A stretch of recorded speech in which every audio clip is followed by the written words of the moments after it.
sur la chaîne. Comme vous savez déjà, c'est moi le Bright. Et aujourd'hui, on va parler de la divergence, encore une fois. Et là, on va aborder la deuxième partie. Ok.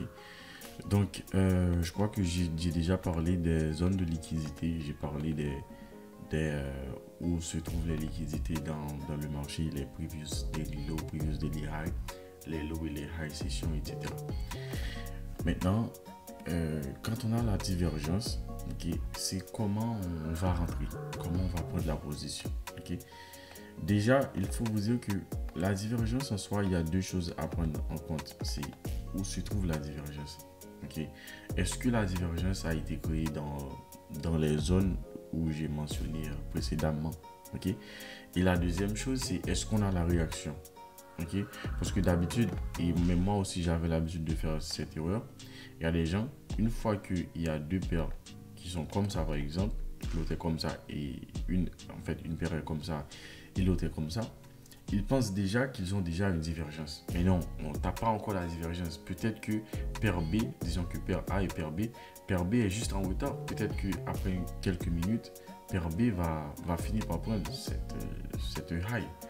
Okay? Ce qu'il faut vraiment attendre, c'est la réaction. C'est la réaction. C'est ça. Ok? C'est ça qu'il faut attendre. Le but, c'est pas de catcher le high de la semaine ou le high de la journée. C'est très beau quand on le fait, mais c'est pas ça le but. Donc, on ne peut pas venir et essayer de prendre les positions ici, là. Ok? Ok? On ne va pas essayer de prendre les positions ici. Le but, c'est de 1. Attendre la divergence ou ça dans nos zones de liquidité. Deuxièmement, attendre la réaction. C'est la réaction qui confirme la divergence. Okay? Et maintenant, une fois qu'on a la réaction, on sait que okay, on a la confirmation. Donc, on peut prendre position pour chuter. Okay? On peut prendre position pour chuter. Ou du moins, cette réaction, on va faire quoi? On va chercher les zones en petit time frame. Okay? Et puis le marché, ce qu'il va faire, il va chuter. Maintenant, je sais que oui, la plupart d'entre vous, vous avez étudié, vous avez travaillé les Smart Money Concepts. Donc, vous allez me dire, est-ce qu'on ne trade pas contre tendance? En fait, ça ressemble à contre tendance, mais c'est la divergence nous permet de remarquer le chiffre de tendance avant même que ça apparaît dans TradingView. Okay? Et je vais prendre beaucoup d'exemples. On va prendre les exemples tels que Gold et Silver aujourd'hui. Donc, certes, je travaille avec vous pour les indices, mais aujourd'hui, on va travailler avec Gold et Silver. Okay? Donc, certes, ici, on peut parler de contre-tendance si on essaie de prendre une vente ici, parce que là, en termes de Smart Money Concept, oui, on est bullish. Okay? Mais la divergence, il nous permet de voir quand le marché il a fini de prendre des liquidités vers le haut et il va shift la tendance. Okay? Maintenant, une fois qu'on a la réaction, on attend quoi? On attend ce que moi j'appelle Trinity. Okay? C'est quelque chose que j'ai déjà parlé sur la chaîne, mais c'était en créole. Trinity. Je trouve pas la Trinity. Stop loss placement, entry techniques. Ok, Trinity 3, Trinity 2, Trinity 1. Ok, donc je crois que là j'ai parlé de la Trinity, j'ai parlé de la mitigation candle, j'ai parlé de IPA, l'imbalance price action, c'est imbalance, et après j'ai parlé de l'institutional candle. Okay, l'institutional candle, c'est ce qu'on va appeler le plus souvent POI. Ok, maintenant c'est ça qu'on va chercher dans cette zone ici là. Okay. Ici, c'est ce qu'on va chercher. On va chercher la Trinity. Maintenant, tout dépendamment de vous, en fait, ça dépendra de vous si vous allez prendre position sur l'imbalance, sur la mitigation, sur l'IPA. Okay? Mais de base, il faut voir les trois. Moi, j'aime voir les trois. J'aime voir les trois pour confirmer ma position. Pour confirmer que, ouais, on a les trois, on a l'imbalance, on a la mitigation candle, on a l'institution candle. Et puis moi, je vais prendre position sur la mitigation candle. Ok, donc là, par exemple, on a Gold et Silver. Malheureusement, je ne vais pas effacer ce que j'ai déjà mis dans mon écran. Ok, mais on va avoir Gold et Silver. Ok, Gold et Silver, ce sont deux assets, ce sont deux métaux qui, théoriquement, qui sont corrélés positivement entre eux. Okay? Et ouais, s'ils sont corrélés positivement entre eux, c'est sûr qu'on va avoir ce qu'on appelle divergence. Okay? Donc là, on va énumérer une divergence.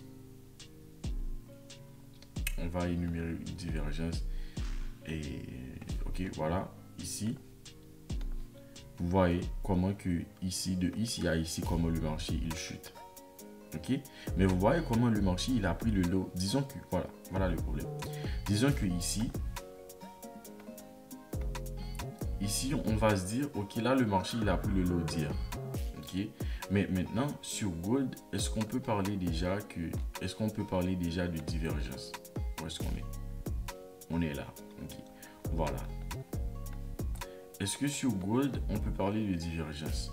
Non, on ne peut pas parler de divergence quand le marché il a pris le lot de la journée d'hier. C'était à quelle heure? C'était à 21h45. À 21h45, le marché il était ici sur Gold. Est-ce que ça ressemble à une réaction contre une prise de liquidité? Je ne crois pas. Ça, c'est pas la réaction. Ok? Ça, c'est pas une réaction. Ok, et puis après, qu'est-ce qui se passe? Ben, Silver, il continue à chuter. Il continue à chuter. Et puis là, on va avoir une réaction. Ici, on va avoir une réaction. Regardez. Ici, on va avoir une réaction. Et là, on a Gold qui n'a pas pris le lot d'hier. Ok, le marché, il a stagné, mais finalement, il n'a pas pris le lot d'hier. Puis, nous avons une réaction. C'est ça qui confirme la divergence. Nous avons une réaction. La divergence se confirme, pour moi, la divergence se confirme ici. Okay. Une fois qu'on a ça, la divergence se confirme. Et là, on a cette bougie qu'on va appeler la mitigation. Parce que c'est cette bougie qui ramène le marché à faire cette chute. Après, le marché, il monte. Une fois que le marché clôture au-dessus de cette bougie, on a la confirmation. Et on a quoi? On a l'imbalance. Bon, là, l'imbalance, il s'est fait mitigate, on pourrait dire. Ok, on pourrait dire que ben ouais, là, l'imbalance s'est fait mitigate. Et puis après, ici, nous avons l'institutional candle. Ok, cette bougie qu'on va appeler l'institutional candle. Et moi, je vais prendre position. Où ça? Je vais prendre position sur la mitigation. J'aime prendre les positions sur la mitigation beaucoup plus sur l'institutional candle et beaucoup plus sur les imbalances. Ok, maintenant mon stop loss va être où? J'ai fait des vidéos sur stop loss placement. Je pense que je vais faire une autre vidéo. Donc on avait une imbalance ici. Si cette imbalance va se faire respecter, donc le marché ne devrait pas venir chercher le lot de cette bougie. Ok, donc là on a le placement placement. Et maintenant on va avoir notre target où ça? Dans le lot, dans le high d'hier. Ok, ça donne 1.548, mais normal, notre target c'est 1.3. Et donc, mais comme là, donc on va mettre ça ici. Notre target va être ici. Mais le high de la journée d'hier aussi, c'est une zone de liquidité.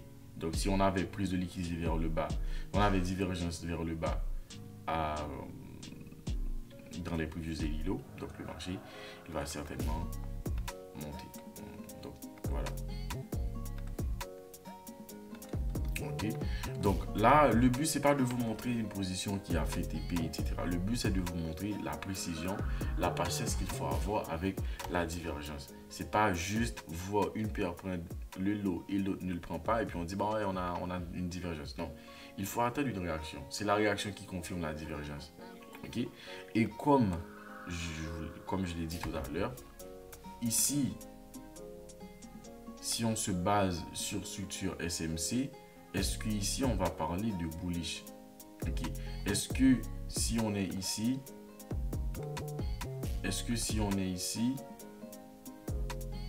ok, on va dire que ce marché-là, il est bullish. Ok. Est-ce qu'on va dire ce marché, il est bullish? Non. On va dire là, le marché, il est bearish, il commence à casser des lots, RM15, RM5, ouais. Ouais. Et là, je suis tout à fait d'accord. C'est ça que moi aussi j'ai appris. Mais la divergence nous permet de repérer le chiffre de tendance avant même que ça apparaisse dans notre trading view. Et qu'est-ce qui se passe après? Ben, le marché il change de direction. Okay? Et je vais prendre d'autres exemples si cet exemple ne vous a pas plu, je sais pas. Je dis ça comme ça, hein. Je dis ça comme ça. On va prendre d'autres exemples. On va prendre d'autres exemples.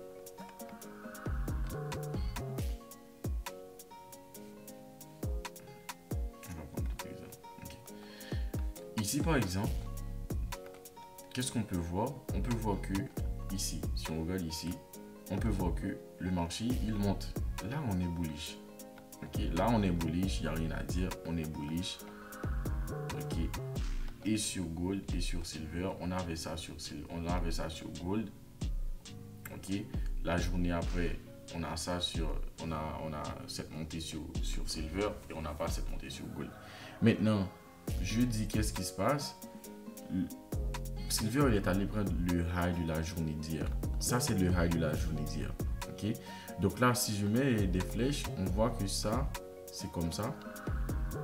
Et ça, c'est comme ça. Mais les deux sont toujours bullish. Okay? Comment je sais que le marché va plus rester bullish? C'est parce qu'on a une divergence. Et j'ai la réaction où ça? J'ai la réaction ici. Ok. J'ai la réaction où ça? J'ai la réaction ici. C'est ici qu'on a la réaction. Ok. Donc là, on a la réaction sur la paire qui est allée prendre la liquidité. On a aussi la réaction sur la paire qui n'est pas allée chercher la liquidité. Okay. Donc ça, c'est ça qui confirme la divergence. Okay. C'est ça qui confirme la divergence. C'est ça, c'est la réaction qui confirme la divergence. Maintenant, une fois qu'on a la réaction, on a les trois choses. On a la mitigation candle, okay, qui est cette bougie, qui va être cette bougie. On a l'institutional candle qui va être cette bougie que j'aime pas trop prendre, et puis on a l'imbalance. Donc là on a imbalance qui conflue avec mitigation. Donc je compte prendre l'entrée sur l'ouverture de l'imbalance, okay, parce que ça conflue avec la mitigation, avec ma mitigation. Okay. Maintenant je vais placer mon stop loss pour ça. Ici nous avons l'imbalance et ça c'est la bougie avant qui permet de créer l'imbalance. La bougie avant cette bougie. Donc, le marché ne devrait pas venir prendre ce high si l'imbalance va se faire respecter. Ok. Donc là, oui, tout le monde parle de bullish. Ouais, on est bullish. Mais là, la divergence me dit déjà, bon, on a fini de prendre les liquidités vers le haut. On va prendre les liquidités maintenant vers le bas. Avec ça, comme zone de liquidité, comme target. Okay. Même pas besoin d'aller loin. D'ailleurs, si j'allais trader, je n'allais pas chercher à prendre des 1 pour 30, 1 pour 20, 1 pour 60. Là, on a 1 pour 5 ici. Donc là, ça ce serait déjà ma zone de target parce que ça conflue avec une low resistance. Okay. Et puis après, je crois que bon, le marché, il est venu. Il a pris les trois. Il a pris l'institutional candle et l'imbalance et la mitigation. Ok, donc là il a pris les trois, mais mon entrée doit se confluer avec la mitigation parce que l'institutional candle, parfois le marché il arrive tout près, il ne les prend pas à maintes reprises. Ok, donc là heureusement le marché il est venu prendre les trois. Donc et la personne qui considère que l'institutional candle va se faire activer et la personne qui considère l'imbalance ou 50% de l'imbalance va se faire activer et la personne qui considère la mitigation va se faire activer. Et le marché il respecte l'imbalance. Après le marché il chute. On était bullish, certes. Ok. On était bullish, certes, de ici. Ça c'est le low, ça c'est le high. Mais avec la divergence, on a pu voir une shift de tendance avant même le shift de tendance. Ok. Donc, j'espère que cette vidéo vous a plu. J'essaie de ne pas trop faire les vidéos longues. D'ailleurs, récemment, j'ai mis un poll sur Instagram et la majorité des gens me disent, bon, ils préfèrent les vidéos entre 15-20 minutes et pas plus. Donc, je vous donne rendez-vous dans une prochaine vidéo. Ciao, à la prochaine.